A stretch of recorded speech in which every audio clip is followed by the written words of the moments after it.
کبھی کبھی ہمارے دل میں ایسے جذباتی کیفیت ہوتی ہے جنہیں ہم چاہ کر بھی چھوڑ نہیں پاتے، چاہے ہم کتنی بھی کوشش کریں وہ لگام برقرار رہتی ہے۔ ہم خود سے سوال کرتے ہیں، کیا یہ ایک آزمائش ہے، ایک اشارہ ہے یا کچھ اور؟ جان لو، کچھ بھی بے مقصد نہیں ہوتا۔ ہر جذبہ، ہر تمنا، ہر درد ہمارے خالق کی طرف سے ہمارے دل میں رکھا گیا۔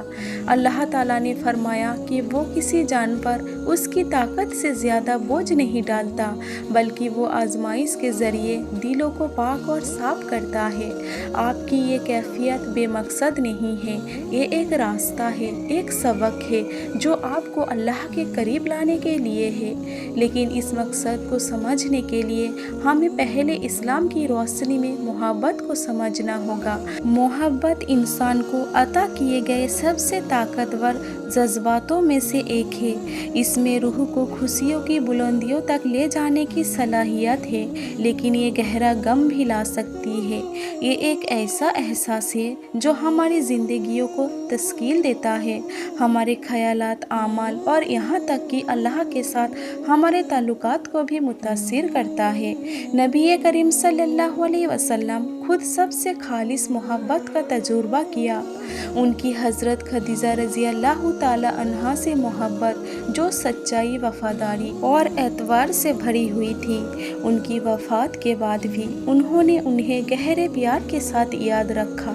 کیا آپ سوچ سکتے ہیں، ہمیں یہ سکھاتے ہوئے کہ حقیقی محبت دل پر ایک دائمی اثر چھوڑتی ہے۔ لیکن یہاں ایک بات سمجھنی ہوگی، اسلام میں محبت ہمیں بے قابو کرنے یا اللہ سے دور کرنے کے لیے نہیں، بلکہ یہ ایک ایسا راستہ ہے جو ہمیں اللہ کے قریب کر دیتا ہے۔ اللہ تعالیٰ قرآن میں فرماتا ہے، اور اس کی نشانیوں میں سے یہ ہے کہ اس نے تمہارے لیے تمہارے ہی جنس سے جوڑے پیدا کیے تاکہ تم اس سے سکون حاصل کرو، اور اس نے تمہارے درمیان محبت اور رحمت رکھ دی۔ سوچئے یہ آیت کیا کہہ رہی ہے؟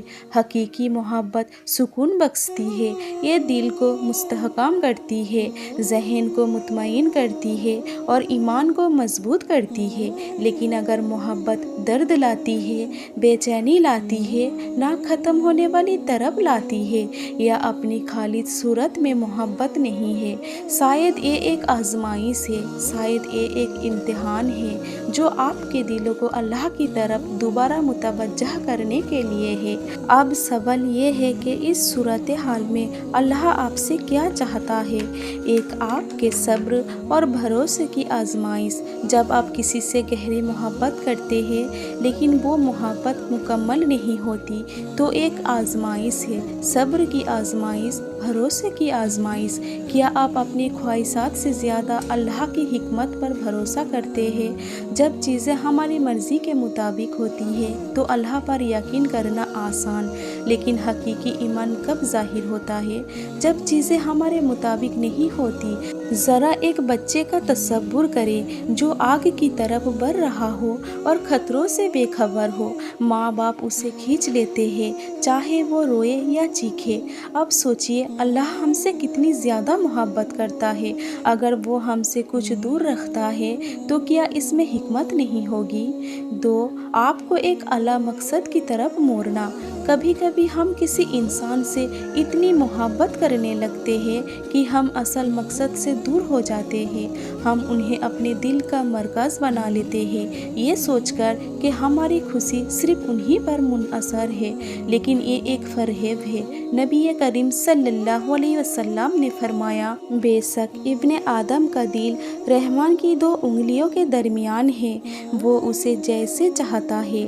اللہ آپ کے دل کا مالک ہے۔ اگر کوئی درد کم نہیں ہو رہا ہے تو شاید یہ آپ کو توڑنے کے لیے نہیں بلکہ جگانے کے لیے ہے، یہ یاد دلانے کے لیے کہ آپ کا دل سب سے پہلے اللہ کا ہے، پھر کسی اور کا۔ 3.